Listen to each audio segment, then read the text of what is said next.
প্রত্যেকটা জায়গায় এলিয়েন গাড়ি নিয়ে আমরা দিয়ে দেয় সেই সময় আজকের কথা 30 বছর হয়ে গেল। ওই যে দেশটা তো তখন ওই যে অনেকগুলো তো দেখা যায় সবাই কাগজ আছে ডক্টর আছে, হ্যাঁ সবাই কাগজ বাবু আছে,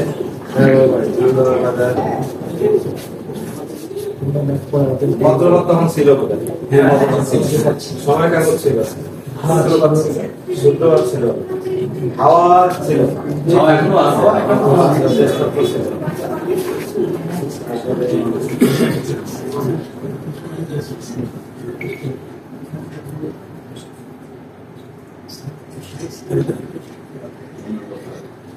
আজকে শুদ্ধবাদ ছিল তাই না? জি জি হ্যাঁ এগুলো আগে ছিল, আগে সময় ছিল অনেক করতে ছিল। সবই দেখা সব পুরানো পত্রিকা, হ্যাঁ এগুলো সবই পুরানো পত্রিকা। আমি আপনাকে যেটা পড়াই সেটা ন্যাশনাল পত্রিকা আছে, বেরিয়া আর হচ্ছে 22 নম্বর সিরিয়াল। যাই হোক, বিষয়টা হলো যে আমি আপনারা সবাই কিন্তু একই উদ্দেশ্যে কাজ করি। চ্যানেল সিঙ্গেল চ্যানেল কিন্তু সিঙ্গেল চ্যানেল, মানে আমরা এক একজনে মানে এক এক ভাবে কাজ করি, কিন্তু কাজটা করি কাদের জন্য? জনগণের জন্য, তাই না? জনগণের কল্যাণের জন্য কাজ করি। আমার কাজের ধরন একরকম, আপনাদের কাজ কিন্তু সিঙ্গেল চ্যানেলটা কিন্তু আলটিমেটলি ফ্লোটা কিন্তু।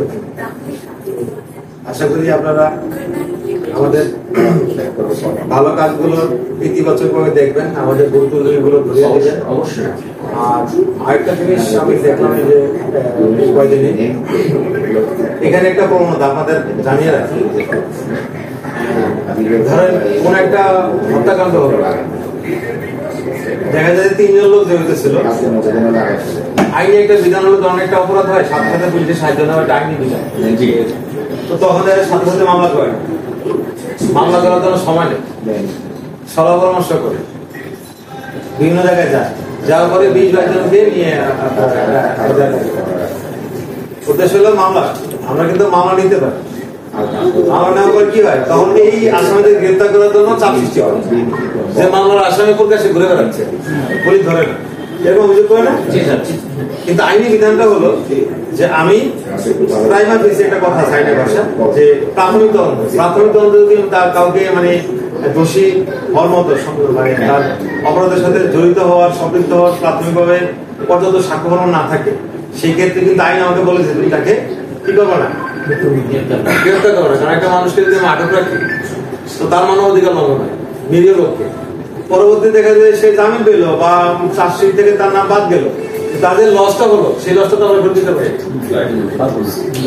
খুব একটা ব্যাড প্র্যাকটিস দেখলাম যে কয়েকদিনে, যে অনেক লোককে জড়িত করে মামলা দিয়েছে। একটা বিষয় আছে, সেটা হলো যে অপরাধে যদি সাজা না পায় অপরাধ কখনো কমে না। সাজা নিশ্চিত করার জন্য শরীর লোককে আসামি করতে হবে, কারণ সাক্ষীরা যখন করে সাক্ষী দিতে একজন লোক কতটুকু মিথ্যা করতে পারে, তাই না? মানে যারা অপরাধটা করে না তাদের সম্পর্কে মিথ্যা বলতে পারি, যখন জেরা করবে জেরাতে কিন্তু সত্য বেড়ে আসে, বেড়ে আসে তখন প্রকৃত যে আসামিগুলো সেগুলো কি পায়, খালাস পায়, তখন সাজার হারটা কি হয়, কমে আসে। এই জিনিসটা আমাদের জানাই রাখলাম। হয়তো মানে আইনি বিষয় সেগুলো অনেকেই কিন্তু আমরা বুঝি না, এটা টেকনিক্যাল বিষয়। চিকিৎসা যেমন এটা টেকনিক্যাল বিষয়, ইঞ্জিনিয়ারিং যেমন একটা টেকনিক্যাল বিষয়, তেমন আইনও কিন্তু একটা টেকনিক্যাল বিষয়, একেবারে মানে একেবারে টেকনিক্যাল, 100% টেকনিক্যাল। কারণ আইনি জ্ঞান সবার একরকম থাকে, ভাষা আমরা যারা আইন চর্চা করি, আইনজীবী যারা আইন চর্চা করে, তারা যেমনটা বুঝি, সাধারণ মানুষ ভাষা শুনে কিন্তু এটা এরকম। এই জিনিসটা আপনাদের একটু দৃষ্টি আকর্ষণ করলাম যে আপনারা এই বিষয়ে জনসচেতনতা গড়ে তুলতে পারেন।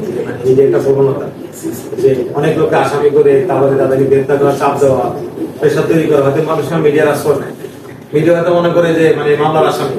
আবার অনেক সময় দেখা যায় অন্য সংস্থা যে মানে এজারের ভিতরে 1 নম্বর আসামি দেখলো, আমাদের দেখলাম যে এটা তদন্ত করে সেই লোকটা জড়িত না, হয়তো তাকে আমরা গ্রেফতার করলাম না।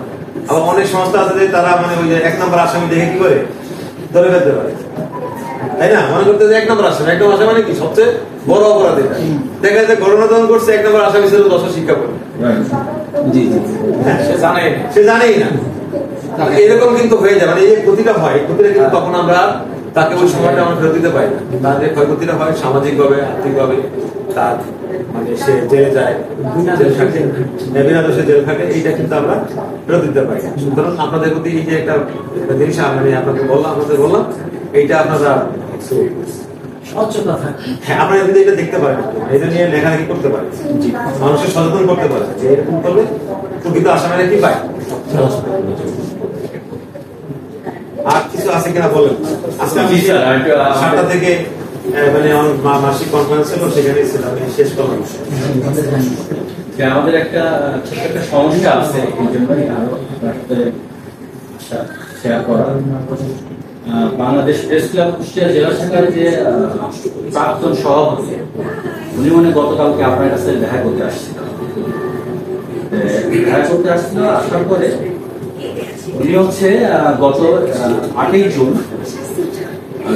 উনি একটা মিটিং কল করে। অবশ্যই মিটিং কল করার পরে 4-5 জনকে নিয়ে, কাউকে কোনো ইনফর্ম না করে, আমাদের কমিটি কাউকে ইনফর্ম না করে, উনি ওনার মতো 4-5 জনকে ডেকে নিয়ে আমাদের যে প্রতিষ্ঠাতা সভাপতি আছে মিস্টার ফরিদ খান, ওনাকে ফোন দিয়ে বলে যে বাংলাদেশ প্রেস ক্লাব কুষ্টিয়া জেলা শাখার যে আপনার সাধারণ সম্পাদক আছে পারভেজ ধর্মদার, ওনাকে বাদ দিয়ে 1 নম্বর যে যুগ্ম সম্পাদক আছে ওনাকে ভারপ্রাপ্ত সাধারণ সম্পাদক করা হয়। এতে আমরা না জানাবো, যখন এটা ফেসবুকে স্ট্যাটাস দেওয়া হয়, দেওয়ার পরে আমরা একটু অবাক হই। অবাক হওয়ার পরে আমরা ঈদের পরে একটা টুর্নামেন্টের জন্য আমরা অনুষ্ঠানের জন্য আমরা আমাদের অস্থায়ী কার্যালয়ে সবাইকে ইনভাইটেশন ডাকার পরে ওনাকে প্রাথমিকভাবে জিজ্ঞাসা করা হলে আমরা ওখান থেকে আমরা ওভার ফোনে প্রেসিডেন্ট যে সভাপতি আছে মিস্টার ফরিদ খান, ওনাকেও ফোন দেওয়া হয়। ফোন দেওয়ার পরে ফরিদ খান বলে যে ওখানে যে 4-5 জন ছিল ওরাই ডিসিশন দিয়ে আমাকে জানাইছে, আমি তো এটা করি নাই। তখন আমরা ওনাকে কিছু কথা জিজ্ঞেস করলে পরে উনি উঠে চলে যায়। চলে যাওয়ার পরে তার একদিন পরে 23 তারিখে আমাদের সাধারণ সম্পাদক পারভেজ মালকোদার এবং যুগ্ম সম্পাদক আমি এসকে রুহুল আহমেদের নামে আমাদের তার সাধারণ ডায়েরি করে। আগে যে এসপি মহোদয় আছে ওনার সাথে একটু ভালো সম্পর্ক ছিল, উনি বলার পরে সাধারণ ডায়েরি করে। এই সাধারণ ডায়েরি করার কি যৌক্তিকতা এটা আমরা বুঝি না। এটা পরে আমরা যখন সদর থানার ওসি সাহেবের কাছে যাই, ওসি সাহেব ওনাকে ডাকার পর বলছে যে আপনারা নিজেরা এই জিনিসটা সলভ করবেন, এখানে আসেন কেন? তখন বলে যে আপনি একটা আপোষনামা করে সিগনেচার করে দিয়ে যান। উনি বলে ঠিক আছে। তখন আমাদের সাধারণ সম্পাদক মহোদয় আপোষনামা করার জন্য আপনার কম্পিউটার দোকান থেকে কাগজপত্র নিয়ে যায়। যখন ওটা দেন উনি তখন ওয়াইট পেনে চলে যান। উনি তখন আমাদের যে আগে যে ওসি মহোদয় ছিলেন উনি বলছেন ঠিক আছে আমি নিজ দায়িত্বে সিগনেচারটা করে নিই। তারপর থেকেই ফেসবুকে পেজে একের পর এক বিভ্রান্তিমূলক তথ্য ছড়ানো, এতে আমরা নিজেরাই বিভ্রান্তি হয়ে যাচ্ছি। যেহেতু উনি চলে যাওয়ার পরে ভারপ্রাপ্ত সভাপতি করা হয় আমাদের বীর মুক্তিযোদ্ধা আমাদের মতিন চাচাকে, এবং বাকি যারা আছে তারা সাধারণ সম্পাদক হিসাবে এখন আমাদের কাছে এই বিষয়টা অবগত করা। 13 তারিখে লাইভ আপনাকে 13 তারিখে আমরা যে একটা মিটিং করেছিলাম, সদর উপজেলা কমিটি করেছি, ওখানে একটা আমরা লাইভ দিয়েছিলাম, ওখানে আপনাকে ইনভাইটেশন দিয়েছিলাম, আপনি দেখেছিলেন। এখন আপনাকে এটা ইনফর্ম করা যে আসলে এরকম যে বিভ্রান্তিমূলক তথ্য ছড়াচ্ছে আসল সত্যটা কি, এটা আপনার কাছে উপস্থাপন করা আমাদের মূল উদ্দেশ্য। বুঝতে পেরেছি।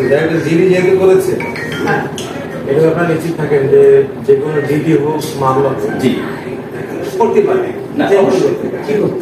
যে কেউ করতে পারে। আমাদের কাজ হলো যে এগুলো তদন্ত করে নিরপেক্ষভাবে আমরা প্রকৃত ঘটনাটা বের করা। জি আমরা আশ্বস্ত করতে পারি যে আপনার মামলা হোক জিডি হোক এটা আমরা একেবারে এটা সবচেয়ে বড় বিষয় না ভাবে আমরা তদন্ত করবো। স্যার এটা বড় বিষয় না, যেহেতু স্যার এটা এই জিনিসটা করার কারণে এবং ওনাকে যে সাধারণ সম্পাদকের পদ থেকে অব্যাহতি দিচ্ছে, এটা যে একটা যে আমাদের যে সাংবাদিকতার জগতের যে ইমেজ চরমভাবে ক্ষুণ্ণ হয়েছে স্যার।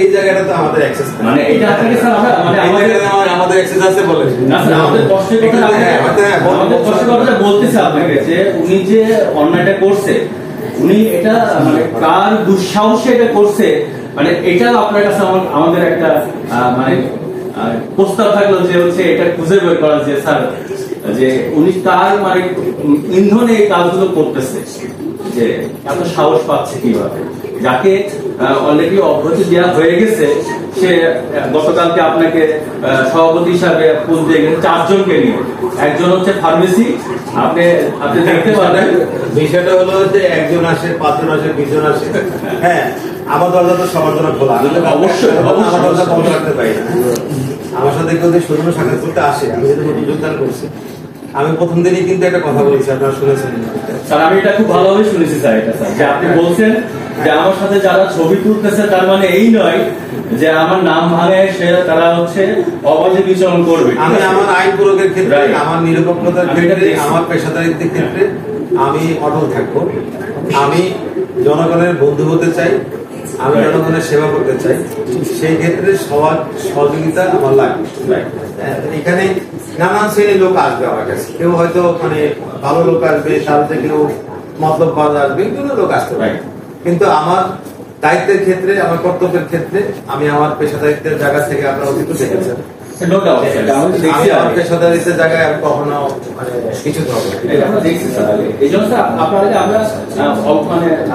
যোগাযোগের মাধ্যম মানুষ সবাই আমাদের আপনার স্যার আগে দেখছেন স্যার আমাদের সাধারণ সম্পাদক যিনি পারস মাধ্যমে উনি হচ্ছে আপনার হচ্ছে আগে কুষ্টিয়া চেম্বার অফ কমার্সের এক্স ডিরেক্টর এনএসউর যে বাজার কমিটির দীর্ঘদিন সভাপতি ছিল যে উনার যে একটা সুনাম ছিল ঠিক আছে উনি মানে শুধুমাত্র এই ক্ষুণ্ণ করার জন্য এই কাজটা করা মানে এতে আমরা আমার আবার রইল যে আপনারা আমাদের একটা মহান পেশা জি মহান পেশা এই পেশার যে একটা ইমেজ জনগণের কাছে যেটা গ্রহণযোগ্যতা এটা সবাই মেনে চলবে আমাদের কাছ থেকে জনগণ অনেক কিছু জানে ছোট বাচ্চারা অনেক কিছু শিখতে চায় আমরা দেখে অনেকে সাংবাদিক হতে চায় আমাদের দেখে অনেকে পুলিশ হতে চায় ডিসি কে দেখে জেলা প্রশাসক মহোদয়কে দেখে অনেকে ডিসি হতে চায় অনুপ্রাণিত হয় প্রত্যেকটা পেশারই কিন্তু একটা গাম্ভীর্য একটা এথিক্স নীতি নৈতিকতা থাকে আমরা যেমন আইন দ্বারা আমাদের আচরণ গুলো নিয়ন্ত্রিত হয় আপনাদের ক্ষেত্রে ওরকম আইন নেই বাট আপনারা কিছু এথিক্স মেনে কাজ করেন এই এথিক্সটা সবাই মেনে চলবে এটাই প্রত্যাশা করতে পারি